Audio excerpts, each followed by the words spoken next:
Hey there, this is Jon Fleischman with SoDoesItMatter.com, and let's talk about gas prices. Let's start with the facts. According to AAA.com, which I just looked up as of this moment, as I'm recording this video, the average price for regular gasoline here in California is a staggering $5.41 per gallon. Some places, when you drive around here, it's a lot higher. The national average, $3.63 per gallon.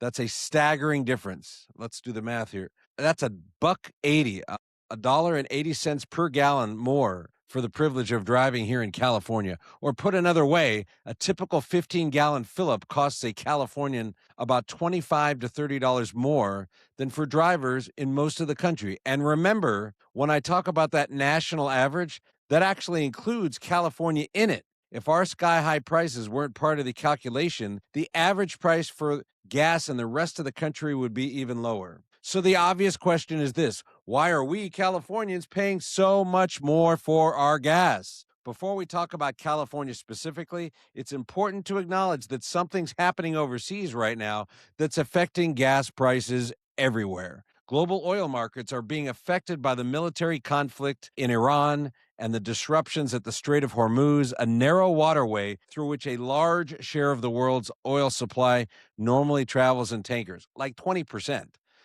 When shipments through that choke point are threatened, crude oil prices rise, and that pushes gasoline prices higher across the entire world, let alone the United States. So yes, international events can affect and increase fuel prices everywhere. But those global factors do not explain why we in California are so lucky to consistently pay more than drivers in other states for our gas. To understand that, we have to look at California's own policies. Energy analysts often refer to what we pay here as the California premium.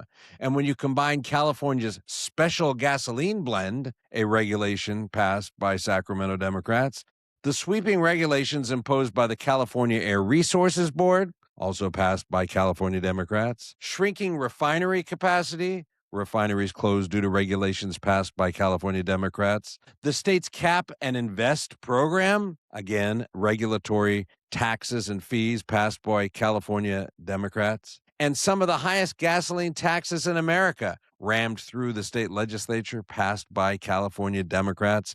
The result is what energy analysts call the California premium. First, California requires a special blend of gasoline designed to reduce air pollution. While the environmental goal may be laudable, it also makes the fuel more expensive to produce and limits where California can buy California gasoline when the supply gets tight. Second, California imposes a long list of environmental regulations through the powerful unelected California Air Resources Board, pretty much controlled by Gavin Newsom. Those regulations raise the cost of refining fuel and make operating refineries in California more expensive than almost anywhere else in the country.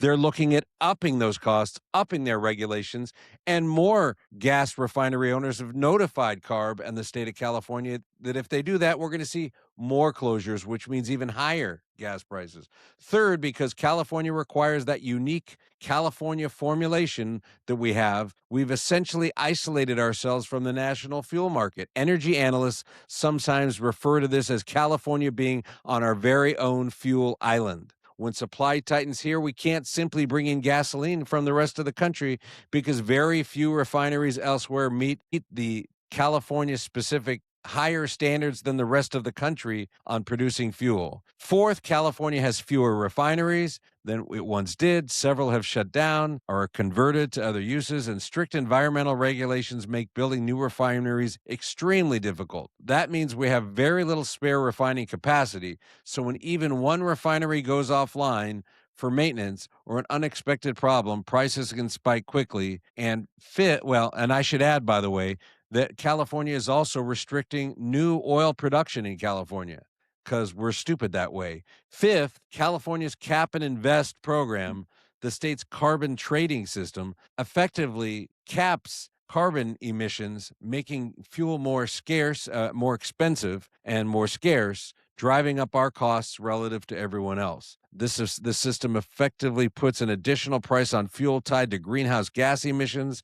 Fuel producers must purchase emissions allowances, and those costs ultimately get passed along to drivers at the pump. And finally, California has some of the highest gasoline taxes in America.